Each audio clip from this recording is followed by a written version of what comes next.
Hi, welcome to the Gamesplainer. I'm Jeff the Gamesplainer and today I'm Gamesplaining toi. I have set the game up as a two-player game. The only changes with the two-player game are in the limits or the number of things that happen. So in the rulebook it will say that each player would start with 4 citizens unless you're in a 3-player game, in which case it starts with 5 citizens, and a 2-player game starts with 6. There are little elements like that that are worthwhile noticing. I'll try to pick them out as I'm coming through. Other things we start with is these secret cards. You get 2 in a 2-player game, you only get 1 in a 3 or 4-player game. They are endgame scoring, and that scoring happens for everyone at the table. So it's worthwhile knowing what they are, but not giving that away too quickly so that you can get the score, but everyone else doesn't necessarily get that score. The number of rounds changes for a 2-player game. There are 6 cards in this deck, which means there are 6 rounds, because when this deck runs out, that is the end of the game.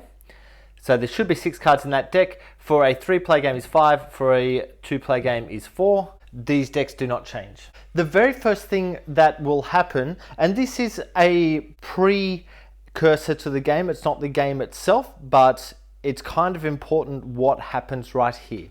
The very first thing that happens is you'll place guys into each of the 3 different building types. You'll notice that there are 6 grey guys already placed on the board. That is another 2-player thing. What's going to happen is that each player will select one of the spots, then the other player, and then the reverse order happens, and then the reverse until all of the players being placed out. What you're choosing is a couple of things. Number 1, you're choosing which colored die. So you're going to have a die for the white, a die for the red, a die for the yellow. For each guy that is in each spot, let's say for example, there were 2 blue in the red spot, blue would have 2 dice that he would roll. Understanding what those spots do is pretty important. This all happens while these cards are face down, but I've already switched them up. The other thing that will happen is once these guys are placed out and everyone has placed their guys, you will receive the dice, but you'll also have to pay a cost. There's no cost for guys in the yellow. There's a cost of 1 money for every guy that you have in the white area, and there's a cost of 2 money for every guy you have in the red area. You're paying that cost out of an income of 10. So you will have 10 coming in minus whatever you have. So if you happen to have managed to put 4 guys over here and 2 guys up here, that's actually all 10 money. So you don't get any money whatsoever coming in. So you need to be aware of that cost as you're placing things down. Now that the game is set up, these cards will be flipped over. We then take income. What we have is, let's look at blue first. There's no worry about that because that's free spot. Over here is costing 2. So 1, 2, 3, there's 6. 1 there is 7. So 10 minus 7 is 3. So there's 3 more money coming in for blue. Green has 1 here, which is 2. 3 here, which is another 3, so that's 5. So he will be getting 5 more money coming in. Then we roll the dice, which is called assembling the workforce. The dice are your workers. So I'll do blue first. He's got 3 red, 1 white, and 2 yellow. So he rolls all of them, place them into his section as marked by the blue. The green has 1 red, 2 yellow, and 3 white, and they all get put into his spot. The grey has 2 of each. Let's put grey up in an out of the way spot. The workforce has been assembled. What we then go to is the events. What the events now look like is you take one of these cards that's red. On the bottom left corner, it will tell you a color, either white or yellow, to also flip over. So you're going to just flip 2 cards for each event. Now what happens is we collect the dice in. So there's 3 black dice and that marker. Many of the markings on the backs of cards are going to need to be looked up on this bit of paper. The card that's there is called the Theological Conflict. And what you will do is when we get to that, which is right now, we will roll a die. So that's rolled a 5. So we take one of the grey guys, which is the neutral player, push him in on the number 5. This guy that got pushed out, he lies down, which means that no blue can be expelled from that location. Not that there's any blue in there, but if there happen to be more blue, he can't be expelled until that guy's picked up, which will be at the end of the round. The blue player does not lose any dice because they've already been rolled, but he won't have any white dice from next round on. What now happens is we roll the 3 black dice, and what has happened, the first player, which is the blue player, must deal with this number 5. He then has the ability to deal with more dice if he wishes to. What he gains by doing extra dice is for every die that is removed from this slot, he will gain influence. So he needs to use a 5 or a 6 to get rid of this. Notice that on this particular section of the game, any red die that he used are doubled. So if he were to use one of the dice, this 4 is actually worth an 8, which would take out those 2. He only needs a 7 to take out those 2, but he could take out those 2. And he thinks he might actually do that. So he'll use the 4. So I just pull that one off the board to knock out that one and that one. That pushes him forward 2 more influence. And it's now green's turn to knock out the 4. And green thinks he'll actually use that one. He could use these 2 2s if he wished. But at the moment he thinks it's probably more worthwhile to use that one to knock it out. Those dice have been used. If he needed to use multiple dice, he is allowed to use 2 different colored dice or 3 different colored dice, however many dice necessary, from any colors, remembering that red is doubled. Now in turn order, each player can do one of 5 things or pass. So realistically it's 6, but the pass is a last thing that will happen. The first thing that can happen is he can activate one of the activity cards. He will need to use dice to actually use the spot. Say for example, blue wishes to use this card. He would spend 6 money.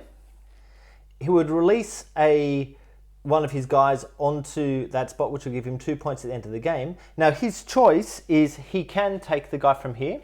He can take one of the guys out of one of the areas, or he could spend 2 influence to hire a new guy in, which let's say he did that. That shows that he now has access to that card, so he can do this bit on the bottom at any time during the rest of the game. That guy will stay there, he doesn't get removed. If you do wish to remove him at a later stage, let's say, for example, green had gone there, if blue wishes to do that one, he'd spend his 5 money, he could take a guy from here and put it over there. This is now available, but green isn't able to shift across. So what he's then able to do is use dice that he has divided by 3. So this little marker here is divided by whatever the number is below. Divide by 3, so we've got a 9 there, so he manages to do that 3 times. That allows him to put 3, because of the roll he's using, of his markers onto one of the event cards. Now because he's done that, these dice come off. Notice that they were just worth the 9, they weren't worth the double. It's only worth double in the earlier stages of the game. But they come off, so they've been used. He now will get 4 points because he's the only one to have any markers here. If another player had a marker there, blue would get 3, green would get 1. But there's no one else there, so he'll get 4 points.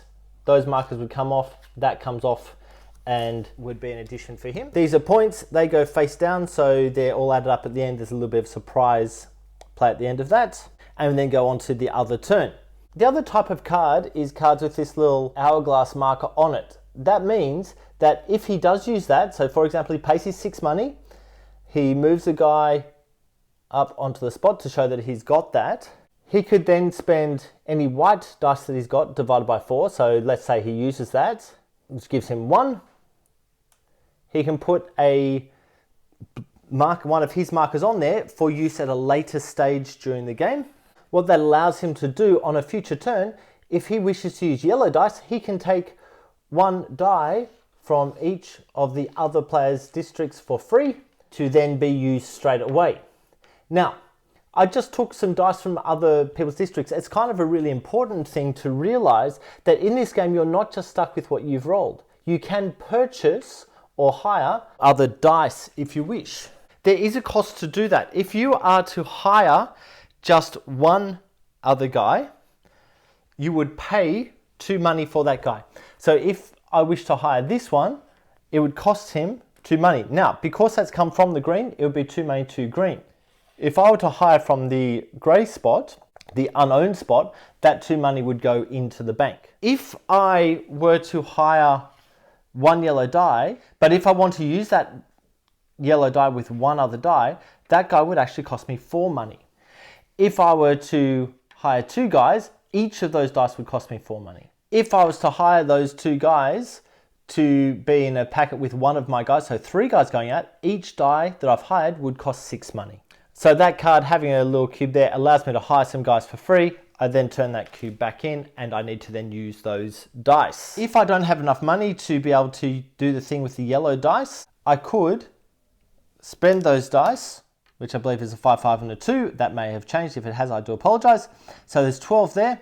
It would get me 6 money by turning that in, and it's the other player's turn. Or I could have spent 5 money to put a guy in. If I don't have any guys, by the way, I can lose 2 influence to bring another guy in. I think I already did that, but I'm not sure. So lose 2 influence, move that guy in. And that would then enable me to lose an influence to get 6 money, depending on what my role is in the yellows. So with a 5, I could do that once. If I had a 12, for example, so 2 6s, then I could do that 3 times if I had enough influence. And that would get me a packet of money. The next thing I can do is combat an event. We've already been through that. We did it via other cards, but combating an event is the color of the die divided by the number underneath.